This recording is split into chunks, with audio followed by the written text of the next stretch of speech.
हम राजस्थान के गांव से थे। यहाँ पर छोटी उम्र में ही यहाँ लड़कियों के रिश्ते तय हो जाती थी और इसी तरह मेरा रिश्ता भी तय हो गया था। उस वक्त मेरी पत्नी की उम्र बस 11 साल की थी और मेरी उम्र उस वक्त 19 साल की थी। जब मेरी शादी तय कर दी गई थी उस वक्त मेरी मंगेतर पढ़ाई कर रही थी। उसके माँ बाप खेत में खेती कर रहे थे, तभी उनके ऊपर बिजली गिरने से उन दोनों की मौत हो गई। जैसा कि हम दोनों की बचपन में ही मंगनी हो गई थी, उनके रिश्तेदार और उनके गांव वालों ने लैला को हमें सौंप दिया था। तब से लैला हमारे घर में रहती थी और मैं उससे बहुत प्रेम से बात करता था। लैला को भी पता था कि मेरी मंगनी नागेश्वर से तय हुई है और अब मेरी मम्मी पापा नहीं हैं तो मुझे इसी घर में रहना पड़ेगा।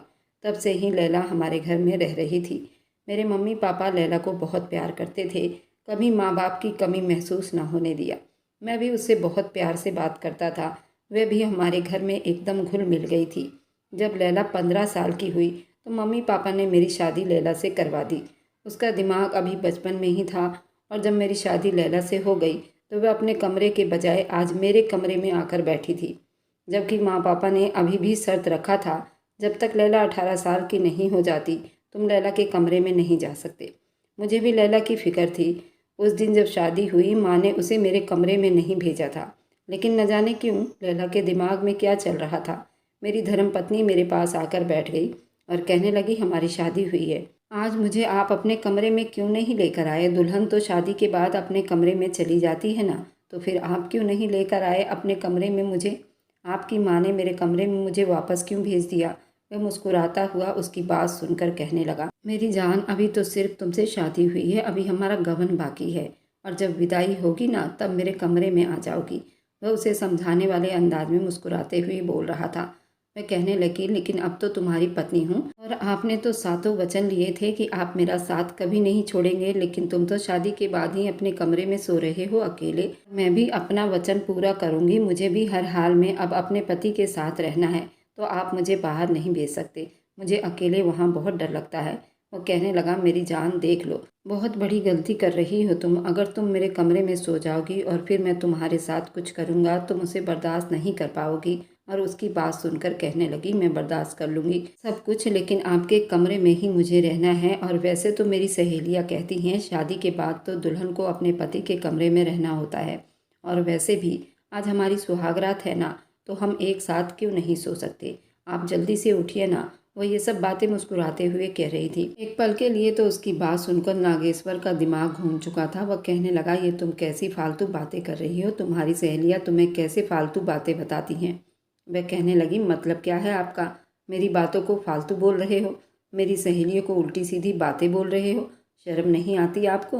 वो कहने लगा, जाकर सो जाओ आराम से, दिमाग खराब मत करो मेरा। उसकी ये बात सुनकर नागेश्वर को बहुत अजीब लगा था। बहुत ज़्यादा इस बात पर भी गुस्सा आ गया था कि वह ऐसी बातों का उस छोटी उम्र की लड़की से उम्मीद नहीं कर सकता था। वह उसे गुस्से से देखे जा रहा था। उसे झकझोरकर उसे कमरे से बाहर भेजने लगा। वह जोर से भी नहीं बोल सकता था, घर में और भी लोग सुन सकते थे। अपनी आवाज़ को नीचे रखे हुए था। वह फिर से उठती कहने लगी, उठो ना, मुझे कुछ भी नहीं पता। हमारी आज सुहाग रात है, आप कैसे ऐसे सो सकते हैं? हमारी तो शादी हुई है ना, मुझे नहीं जाना अपने कमरे में। वह गुस्से में कहने लगा, देखो मेरा दिमाग खराब मत करो, जाकर सो जाओ, बेकार में अपने लिए मुश्किलें खड़ी मत करो। उससे वह गुस्से में कहने लगा। तो वो कहने लगी, मुझे नहीं सोना, मेरी मुँह दिखाई भी मुझे चाहिए। कुछ भी नहीं दिया मुझे आपने, कौन करता है ऐसे भला? और मुझे आप अपने कमरे में भी नहीं सोने दे रहे। आपने अपने कमरे में तो फूल भी नहीं सजाए। वह गुस्से में कहने लगा, तुम क्यों मेरा दिमाग खराब कर रही हो? आज पहली बार उसकी ऐसी फालतू बातों पर नागेश्वर को इस तरह गुस्सा आया था। वह तो हमेशा उसे मासूम ही समझता था, लेकिन जिस अंदाज में वह उस वक्त बातें कर रही थी उसका तो दिमाग ही घूम चुका था। नागेश्वर का अपने ऊपर से उसने एकदम से कंबल उतार कर दूर फेंका था। कंधों से पकड़कर उसे बेड पर बिठाते हुए कहने लगा, तुम्हें मना कर रहा हूँ इस चीज़ से, तुम्हें समझ क्यों नहीं आती? खबरदार, जो दोबारा किसी तरह की कोई फालतू बात तुमने करने की कोशिश की तो तुम आराम से अपने कमरे में जाकर सो जाओ। उसने उसके गिरेबान से नागेश्वर को पकड़ते हुए उसे अपने पास किया और कहने लगी, मैं नहीं जाऊंगी, समझे? अब वो कहने लगा, मुझे पता है तुम जिस चीज़ की डिमांड कर रही हो वो तुम्हारे लिए अभी नहीं बनी। जिस चीज़ की तुम इच्छा मुझसे कर रही हो वह हकीकत में क्या है, अगर अपना असली रूप मैं तुम्हें दिखाऊं तो तुम कभी बर्दाश्त नहीं कर पाओगी मुझे। वह गुस्से में जिस तरह बात कर रहा था, लैला को लगा जैसे उसकी जान भी निकाल देगा। और वह डर भी रही थी उससे, लेकिन जिद उसकी वहीं की वहीं अटकी थी। वह बार बार कह रही थी कि उसको अभी इन सब चीज़ों के बारे में कुछ भी पता नहीं था। वह सिर्फ पंडित जी की बातों को अपने दिमाग में बसाकर वो मुझ तक पहुंच गई थी कि तुम्हें अपने पति का साया बनकर रहना होगा। लेकिन उसे क्या पता था, अभी वह इस काबिल नहीं थी। लेकिन उसके बचपना ने मुझे अंदर से हिलाकर रख दिया था और वह बार बार पंडित जी की बातों को याद दिला रही थी। पंडित जी ने कहा था उसकी हर मांग पूरी करनी है, वह उसकी हर चीज़ पूरी करेगा। लेकिन उसे देखकर नागेश्वर अब ज़्यादा कंट्रोल करना मुश्किल लग रहा था, जिसकी वजह से वो उसे कमरे से बाहर भेजने की कोशिश कर रहा था। लेकिन वो जा नहीं रही थी। उसने उसको बाजू से पकड़कर गुस्से से कमरे से निकाल दिया। वे बार बार दरवाजे पर खड़ी होकर दरवाज़ा बजाने लगी और कहने लगी, मुझे अपने कमरे में नहीं जाना, मैं पत्नी हूँ ना, आपकी शादी हुई है ना आपसे, आपने मेरे साथ सातों वचन निभाई है, मुझे आपके कमरे में ही रहना है आपके साथ। प्लीज़ खोलिए ना दरवाज़ा। नागेश्वर के दिल को कुछ हुआ था। बचपन से हमेशा उसका ख्याल रखता आया था। उसने जिस तरह उसे लाड प्यार से पाला था। वह बच्ची थी 11 साल की, वह उसके पास जब आई थी, कितनी मोहब्बत करता था उससे। यूं रो रो कर कह रही थी। नागेश्वर खुद से दूर उसे रखने की कोशिश कर रहा था। लड़की किसी भी हाल में उसके कमरे में ही सोना चाहती थी। नागेश्वर ने कमरे का दरवाज़ा गुस्से में खोला था और बाजू से उसे पकड़कर बेड पर लाकर पटक दिया और कहने लगा, ये क्या तमाशा बना रखा है तुमने? ये सब फालतू की बातें किससे सुनी है, बताओ मुझे। अभी तुम इतनी बड़ी नहीं हुई हो, कल 2-3 बच्चे हो जाएंगे तो तुम क्या संभाल लोगी उन्हें? तुम अभी बहुत नासमझ हो। इस वजह से तुम मेरे सोए हुए जज्बात ना जगाओ। वह बहुत गंभीरता से बोल रहा था। वह कहने लगी, मुझे पता नहीं, मुझे तो सिर्फ आपके कमरे में रहना है, आपके कमरे में मुझे सोना है, आपके पास ही रहना है मुझे, क्योंकि मैं आपकी पत्नी हूँ, आपसे मेरी शादी हुई है, आपने मेरे साथ सातों वचन निभाई है। अब पति पत्नी शादी के बाद एक साथ ही रहते हैं ना। मैं कोई बात नहीं मानती, मुझे बस आपके साथ रहना है। मुझे आप जानबूझकर खुद से दूर कर रहे हैं ना। मैं अच्छी नहीं हूँ ना, इसी वजह से आप ऐसा कर रहे हैं ना। नागेश्वर को उसकी बातें सुनकर उसका दिमाग घूम चुका था। गुस्से में उससे कहा, ठीक है, मैं बताता हूँ तुम्हें कि तुम इस रात को क्या बचपना समझकर बैठ गई हो। नागेश्वर ये कहकर गुस्से में उसे बेड के पीछे की तरफ धक्का दिया और उसके ऊपर झुकता जोर से उसने अपनी आंखें बंद कर ली। फिर वो कहने लगी, ये क्या कर रहे हैं आप? उसके सीने पर हाथ रखकर उसे खुद से दूर किया था, लेकिन उससे वह अब दूर होने की कोशिश नहीं कर रहा था। उसने साइड पर पड़े हुए लैंप को भी हाफ कर दिया था। बिल्कुल अंधेरे में कमरा छुपा हुआ था और पूरे कमरे में उसकी सिसकियां गूंज रही थी। नागेश्वर को कुछ भी अंदाजा नहीं था। अपने सारे हक वसूल उससे कर चुका था। जब पूरे होश में आया, नागेश्वर उसके तरफ देखता रहा। वह रो रही थी। उसके तरफ देखकर नागेश्वर कहने लगा, क्या हो गया? हर चीज़ की तो खुद ही इच्छा कर रही थी ना, अब ये रोना धोना क्यों मचाया हुआ है? यही होती है असली सुहाग रात, जिसकी तुम बहुत देर से इच्छा कर रही थी और मैं तुम्हें समझाने की कोशिश कर रहा था। तुम अपने जिद पर अड़ी हुई थी। तुम्हें तो बस भूत सवार था। मुझे सुहागरात मनानी है तो फिर भूख तो क्यों रो रही हो? और ज़्यादा शोर न मचाओ, बाहर कोई सुन लेगा तो फिर क्या मुंह दिखाओगी? वह उसे गुस्से में देख रहा था। उसका रंग बिल्कुल पीला पड़ चुका था। वह धीमी धीमी आवाज़ में रो रही थी। कहने लगी, आप बहुत बुरे हो, अब मुझे आपके साथ नहीं रहना एक कमरे में। गुस्से से चिल्लाया था, पहले तुमने मेरे सोए जज्बात जगा दिए, अब ड्रामा कर रही हो इस कमरे में नहीं रहना। अब तुम्हें पंडित जी के कहे गए मंत्र और बात याद नहीं आ रहे? कुछ देर पहले तो इतनी बवाल कर रही थी, मुझे तुम्हारा साथ नहीं छोड़ना। अब पल भर में क्या हो गया? अब निभाओ सातों वचन, यही होती है शादी और सुहागरात। वचन जिसकी तुम्हें समझ नहीं थी और तुम जिद लगाकर बैठ गई थी। तो अब ज़्यादा आनाकानी करने की ज़रूरत नहीं और तुम्हें इस कमरे से बाहर जाने की भी ज़रूरत नहीं। अब तुम्हें इसी तरह अपने पति को हर रात खुश करना होगा। वह उसकी बातों को सुनकर डर गई थी और फिर बाहर जाने लगी। उसे पीछे की तरफ नागेश्वर ने धक्का दिया और कहने लगा, खबरदार, अब कमरे से तुमने बाहर जाने की कोशिश की तो तुमने खुद ही नागेश्वर के जज्बात को जगाया था। तुम्हें तो अब बर्दाश्त भी करना और सहना पड़ेगा। ये सब चिल्लाकर कह रहा था और वह उससे डर भी रही थी। कहने लगी, बहुत बुरे हैं आप। वह कहने लगा, हाँ मेरी जान, मैं बुरा ही हूँ, वह भी बहुत बुरा। इसी वजह से मैं तुम्हें कह रहा था कि दूर रहो मुझसे, लेकिन नहीं, तुम्हें तो सुहाग रात मनानी थी ना, तुम्हें तो मेरे पास ही सोना था। पहले तो मैं तुम्हें बच्ची समझ रहा था, क्योंकि शादी जैसे पवित्र रिश्ते में तुम मेरी पत्नी थी और मेरे बीच दूरियां थी। उस नज़र से ना ही मैंने तुम्हें देखा था, लेकिन एक औरत हो और मेरी धर्म पत्नी भी हो, मैं कैसे तुम सामने बैठी हो और मैं अपने ऊपर कंट्रोल कर लेता। एक मर्द के लिए ये बहुत मुश्किल हो जाती है, अपने ऊपर कंट्रोल करना। तुमने खुद ही मेरे जज्बात को हवा दी थी। वो बोले जा रहा था और उसे धीरे धीरे छू रहा था, तो वह पीछे की तरफ उससे दूर होने लगी और नागेश्वर के हाथ को झटक दिया। कहने लगी, मुझे हाथ भी मत लगाना और मेरे पास भी मत आना, वरना रोने लग जाऊंगी। वो कहने लगा, तुम तो पहले ही रो रही हो। उसे अपने बाजू में जकड़कर उसे बड़ी तसल्ली से देख रहा था। उससे दूर होने की नाकाम कोशिश कर रही थी। वह उससे खुद को छुड़ाने की कोशिश कर रही थी। वह ना तो उससे दूर हो पाई और ना ही वह उससे खुद को छुड़वा पाई थी। हार मानकर उसके सीने पर सर रखकर सो गई। उसके मासूम चेहरे को जब नागेश्वर ने देखा था, उसके चेहरे पर दुनिया जहाँ की मासूमियत सजाए, वह नींद की वादियों में जा चुकी थी। उसने लैला के मुंह पर झुककर किस किया था।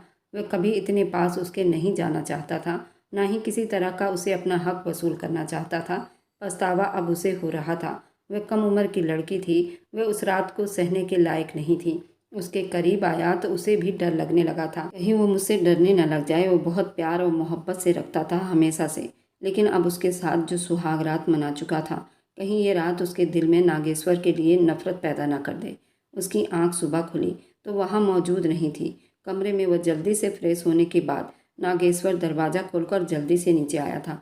उसे डर भी महसूस हो रहा था, कहीं वह सब कुछ सुहागरात की बातों को सबको बता न दे। उसके अंदर जिस तरह अभी तक बचपना था, वह कुछ भी किसी को भी बता सकती थी। जब वो नीचे आया तो टेबल पर बैठी नाश्ता कर रही थी। वहाँ पर सभी फैमिली बैठे हुए थे और वहाँ पर बिल्कुल चुप्पी छाई हुई थी।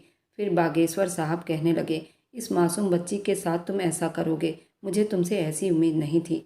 नागेश्वर अपने पिता की तरफ एकदम से देखा था। कहने लगा, क्या मतलब है आपका पापा? कुछ समझा नहीं। अंदर ही अंदर वो बिल्कुल डर सा गया था। उसे यकीन हो चुका था शायद सुहागरात के बारे में उसने सब कुछ बता दिया है। शर्मिंदा भी हो रहा था। तभी उसे अब लैला पर बहुत गुस्सा आया था। वह लैला की तरफ खून भरी निगाहों से देख रहा था। वह कहने लगे, देखो अभी शादी को 1 दिन हुआ है और तुमने इतनी जल्दी बच्ची को डांटना भी शुरू कर दिया। आखिर क्या वजह थी? तुमने बच्ची को क्यों डांटा भाई? खबरदार जो तुमने उसे दोबारा डांटा, वरना मुझसे बुरा कोई नहीं होगा। पति बन गए हो तो इसका मतलब ये नहीं है कि तुम उस पर रोब झाड़ोगे।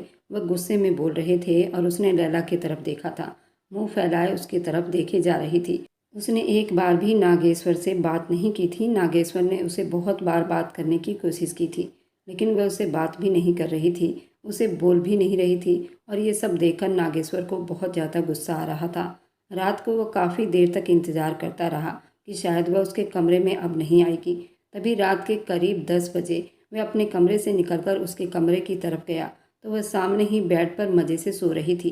ये देखकर नागेश्वर के तन बदन में आग लग चुकी थी। उसकी नींद हराम करके वह इतने आराम से सो रही थी और उसके पास आया और उसे हिलाकर उठाता हुआ कहने लगा, मैडम उठो, कब से मैं तुम्हारा वेट कर रहा हूँ, तुम आई क्यों नहीं? वे कहने लगी, आप कब मुझे अपनी पत्नी समझते हैं? मुझे आपके पास नहीं आना, बहुत बुरे हैं आप, बहुत बुरी हरकतें करते हो। वह गुस्से में बोले जा रही थी। नागेश्वर उसको कंधों से पकड़कर कहने लगा, हम पति पत्नी हैं, इस बात को समझने की कोशिश करो। वैसे भी तुम क्यों ड्रामा कर रही हो? तुमने ही तो सुहागरात मनानी थी, तुमने ही तो जिद किया था और मैंने वही सब किया है। और खबरदार इस बारे में किसी को भी बताने की कोशिश की। वे कहने लगी, अगर आप दोबारा मेरे साथ ऐसा करेंगे तो मैं सबको बता दूंगी। और कहने लगा, ठीक है फिर तुम बताकर देखना, अगर तुमने किसी के सामने कुछ भी कहा तो मुझसे बुरा कोई नहीं होगा। नागेश्वर के बिगड़ा हुआ मूड देखकर वह डर चुकी थी। कहने लगी, गलती हो गई, मैं दोबारा आपको ऐसा कुछ भी नहीं बोलूँगी कि मुझे आपकी पत्नी बनना है या कुछ भी करना है। मैं ऐसा कुछ भी नहीं बोलूँगी, मुझे छोड़ दीजिए, आप अपने कमरे में जाइए। वह डर गई थी। कल वाली रात से उसे अब बहुत डर लग रहा था। बड़ी मासूम बनकर कहने लगी, मुझे क्या पता था ये सब होता है सुहाग रात में। मैं तो समझी थी कि आप मुझे मुंह दिखाई दोगे, सोने का हार होगा या कोई कंगन होगा, उसके बाद आप सो जाओगे। मुझे क्या पता था उस रात को आप ये सब भी करोगे। अगर मुझे पहले पता होता तो मैं कभी इस चीज़ की डिमांड न करती। भगवान के लिए अब आप अपने कमरे में सो जाओ। मैं कल से ही दर्द में तड़प रही हूँ। मैं अब और ज़्यादा आपको बर्दाश्त नहीं कर सकती। अब वह बहुत डर महसूस कर रही थी, जिसकी वजह से उसके पास भी नहीं जाना चाहती थी, लेकिन वह कहाँ उसे छोड़ने वाला था। वह रोती रही, उसे गोद में लिए अपने कमरे में आ चुका था। लैला, अब ये कभी नहीं हो सकता, अब तुम्हें मुझे बर्दाश्त करना ही होगा। और हाँ, तुम इतनी छोटी भी नहीं, तुम्हें डेट भी आती है। अब तुम अपने पति को खुश करना सीखो। और जितने भी पति पत्नी होते हैं यही सब होता है। शादी का मकसद ही यही होता है। पति और पत्नी एक दूसरे को शारीरिक सुख देते हैं और उनकी खुद की मर्जी होती है। अब मैं तुमसे पल भर भी दूर नहीं रह सकता। तुम मेरी बातों को समझो। मेरे पास मेरे कमरे में चलो, मैं तुम्हें फूल की तरह सींचूंगा। नागेश्वर आज फिर एक बार उसके साथ वह सब कुछ कर चुका था। वह उसके गोद में सो रही थी। रो रो कर उसके गालों पर आंसुओं की लकीरें बन चुकी थी। वह उसके गालों पर किस कर रहा था। वह सो चुकी थी। वह मुस्कुराता हुआ बार बार उसके चेहरे की तरफ देख रहा था। कहने लगा, मेरी जान, मैं कभी तुम पर इतना जुल्म ना करता अगर तुम खुद से मेरे पास ना आती। तुमने खुद से मेरे पास आकर बहुत बड़ी गलती कर दी है और अब नागेश्वर कभी तुमसे दूर नहीं जा सकता, चाहे छोटी हो या बड़ी हो। नागेश्वर की धर्मपत्नी हो। शायद नागेश्वर बचपन से ही तुमसे मोहब्बत करता था। अब मैं तुमसे एक पल की दूरी बर्दाश्त नहीं कर सकता। वह मोहब्बत और नरमी से बोल रहा था और वह सोई हुई थी, गहरी नींद में सोई हुई थी। उसके बाद ऐसा ही होने लगा। घर में किसी को भी नहीं मालूम था कि पिछले कुछ दिनों से रंजना देवी देख रही थी। लैला बिल्कुल चुप चुप सी घूमती रहती है। अजीब सी उसकी हालत होती जा रही थी। उसकी हालत देखकर उन्हें बहुत कुछ समझ में आ रहा था, लेकिन बोलने से परहेज कर रही थी। आज भी उसकी तबीयत बहुत ज़्यादा ख़राब थी। सुबह से बार बार उल्टियाँ किए जा रही थी। उसको बाजू से पकड़कर कमरे में ले गई और कहने लगी, लैला बेटा, तुमसे एक बात पूछूंगी, सच सच बताना। वो कहने लगी तो लैला ने अपनी निगाहें चुरा ली और बोल रही थी। वो कहने लगी, देखो लैला, मैं बहुत आराम से तुमसे पूछूंगी। लैला के चेहरे पर उन्हें डर की परछाइयाँ दिखाई दे रही थी। शायद उन्हें अब पूछना नहीं चाहिए। वो पहले उसका चेकअप करवा ले। कहने लगी, चलो मैं तुम्हें डॉक्टर के पास लेकर चलती हूँ, तुम्हारी तबीयत बहुत ज़्यादा ख़राब हो रही है। वे कहने लगी, नहीं माँ जी, मुझे डॉक्टर के पास नहीं जाना, बस मैं ठीक हूँ, मुझे कुछ भी नहीं हुआ। और नरमी से बोल रही थी, लेकिन आंटी ने पास के डॉक्टर को ही बुला लिया था। उसका चेकअप करने के बाद कहने लगी, हे भगवान, आपकी बहू तो पेट से है, माँ बनने वाली है। तुमने उसकी शादी भी कर दी और हमें बताया तक नहीं। ये सब मुस्कुराते हुए बोले जा रही थी। जबरदस्ती रंजना देवी ने अपने चेहरे पर मुस्कुराहट ले आई थी। बिल्कुल भी उन्हें अंदाजा नहीं था वह लैला के साथ ये सब कुछ कर सकता है, जबकि उन लोगों ने अभी लैला की विदाई नहीं की थी। अभी तो उसकी गबन होनी बाकी थी। उन लोगों ने सोचा वे तो 5 साल इंतज़ार करेंगे, उसके बाद वह दोनों एक होंगे। जहाँ उनके बेटे ने इतने साल इंतज़ार किया, कुछ साल और इंतज़ार कर लेगा। अब उन्हें अपने बेटे पर गुस्सा आ रहा था, लेकिन उन्हें अंदर की बात नहीं मालूम थी। अभी 1 महीना हुआ था उन दोनों की शादी को और 1 ही महीने में लैला के साथ उसने, जबकि वो पहले शादी करने के लिए तैयार भी नहीं था, उसके बारे में लैला को कुछ भी मालूम नहीं था। वह कैसे भला अपनी हालत समझ सकती थी। रंजना देवी डॉक्टर के जाने के बाद लैला के पास आई और कहने लगी, एक बात करनी है लैला बेटा तुमसे। जी माँ जी। वो कहने लगी, देखो लैला, अब तुम माँ बनने वाली हो। एकदम से उसने माँ जी की तरफ देखा। माँ जी, ये आप क्या कह रही हैं? वह घबराते हुए शब्दों में बोली थी, नहीं, ऐसा बिल्कुल भी नहीं हो सकता, मैं माँ बनने वाली हूँ। कैसे? वह डरते हुए रंजना देवी से सवाल कर रही थी। माँ जी की बात सुनकर उसे अजीब सा डर महसूस हो रहा था। माँ जी कहने लगी, देखो बेटा, ये वक्त सारी लड़कियों पर आता है। लेकिन वह कहने लगी, मैं माँ कैसे बन सकती हूँ? इतनी जल्दी माँ बनने वाली लड़कियाँ तो बड़ी होती हैं ना, तो मैं कैसे माँ बन सकती हूँ? वह नरमी से बोले जा रही थी। कहने लगी, अब इतनी भी छोटी नहीं हो लैला बेटा, अब आप 15 साल की हो, पता होना चाहिए आपको। शादी जब हो जाती है तब फिर उसके आगे और ज़्यादा कुछ नहीं बोली थी और कहने लगी, अब अपना बहुत ज़्यादा ख्याल रखना होगा। जब नागेश्वर रात को घर आया तो रंजना देवी कहने लगी, नागेश्वर, खाना खाने के बाद प्लीज़ मेरे कमरे में आकर मेरी बात सुनो। वह कहने लगा, क्या हुआ मम्मी, सब ठीक तो है ना? वह कहने लगी, हाँ सब ठीक है, लेकिन मुझे तुमसे कुछ ज़रूरी बात करनी है, इसी वजह से तुम मेरे कमरे में आ जाना। फिर वह खाना खाने के बाद रंजना देवी के कमरे में चला गया। तो फिर रंजना देवी कहने लगी, मुझे ऐसी उम्मीद बिल्कुल भी नहीं थी कि तुम ऐसा करोगे लैला के साथ। लैला की उम्र देखी है तुमने, वह कितनी छोटी है और नासमझ है। वो बिल्कुल नासमझी में उसकी बात सुनकर रंजना देवी की तरफ देखकर कहने लगा, क्या हुआ मम्मी? वह बोली, पूछो क्या नहीं हुआ? वह लड़की प्रेग्नेंट है लैला, माँ बनने वाली है। क्या तुमने नहीं देखी उसकी हालत? क्या तुम्हें नज़र नहीं आ रही उसकी कंडीशन? ये सब कुछ गुस्से में बोले जा रही थी और चुप से उनकी बात सुन रहा था। और फिर एकदम से कहने लगा, वाह माँ, ये तो बहुत खुशी की बात है, इतनी बड़ी गुड न्यूज़ है और आप इस बात पर इतना चिल्ला क्यों रही हैं? ये सब बातें बहुत नॉर्मल अंदाज में बोल रहा था, उसके लिए जैसे कोई नई बात होगी। कहने लगी, क्या तुमने लैला की उम्र देखी है? वह लड़की कितनी छोटी है अभी। वह कहने लगा, क्या हो गया मम्मी? मम्मी, ये बात तो आपको पहले सोचना चाहिए था। वह छोटी उम्र की है। उसके दिमाग में तो पंडित जी की सारी बातें चल रही थी। हर हाल में पति के साथ रहना है, हर सुख दुख में पति का साथ देना है। उसे ये थोड़ी पता था कि साथ रहना उसे कितना महंगा पड़ सकता है। आखिर उसके दिमाग से ये गलतफहमी तो निकालना था ना, जो वह जिद करके बैठी थी। अब छोड़ो इन बातों को और खुशियाँ मनाओ। तुम माँ बाप को तो अपनी ही करनी होती है, बच्चों की तो सुननी ही नहीं होती। अब क्या रोना धोना लगा रखा है, छोटी उम्र की है, छोटी उम्र की है, अब सिर्फ खुशियाँ ही मनाई जाएगी। मम्मी वो मेरी पत्नी है, मैंने कोई पाप नहीं किया। जब मेरी धर्मपत्नी मेरे कमरे में हो, मेरे पास हो और वह अपना हक मांग रही हो, तो मैं पीछे कैसे हो सकता था। मैंने पहले कभी उसको उस निगाह से नहीं देखा था, लेकिन अब वो मेरी पत्नी थी, मेरे कमरे में आती थी, मेरे बेहद करीब सोती थी, तो बस उसके आगे और ज़्यादा कुछ नहीं बोला था। कहने लगी फिर ठीक है, शादी तो हो चुकी है, हम गवन का रस्म भी कर लेते हैं, नहीं तो कल गांव वाले और रिश्तेदार हम पर हंसेंगे। बिना विदाई के बच्चा कैसे हो गया। अब मैं और ज़्यादा इंतज़ार नहीं कर सकती हूँ, नहीं तो बच्चा आने में ज़्यादा देर नहीं होगी। इससे बढ़िया है कि हम पहले ही विदाई का रस्म कर लेते हैं। 2 दिन के बाद उन दोनों की विदाई की रस्म थी और आज उसे खुद उसकी सास ने उसे उसके कमरे में छोड़ा था। बागेश्वर साहब भी बहुत ज़्यादा खुश थे। कहने लगे ये तो बहुत अच्छी बात है, लेकिन लैला तो अब बहुत ज़्यादा डरी सहमी रहने लगी थी। अब विदाई भी हो चुकी थी, अब तो सभी लैला से बहुत मोहब्बत करने लगे थे। नागेश्वर को इस बात का अंदाज़ा ही नहीं हुआ था। अब तो लैला माँ भी बनने वाली थी, उसे इतनी बड़ी खुशखबरी देने वाली थी। उसके पैर ज़मीर पर नहीं टिक रहे थे, लेकिन वह अब चिड़चिड़ी सी हो गई थी। अब लैला अपने पास नागेश्वर को आने नहीं देती थी, दूर दूर भागती थी। हर वक्त उससे कहती थी मेरे पास मत आया करो, मुझसे दूर रहा करो, तुमसे डर महसूस होता है मुझे। लैला जो उससे मोहब्बत से बात करने वाली लड़की थी, अब उससे नफरत होती जा रही थी। भगवान ने उसे 9 महीने के बाद एक चांद से बेटे को जन्म दिया था और मुस्कुराते हुए बोला लैला तुम बहुत अच्छी हो, तुमने मुझे पिता बनाया। लैला उसे देखती हुई कहने लगी यह हमारा बेटा है ना।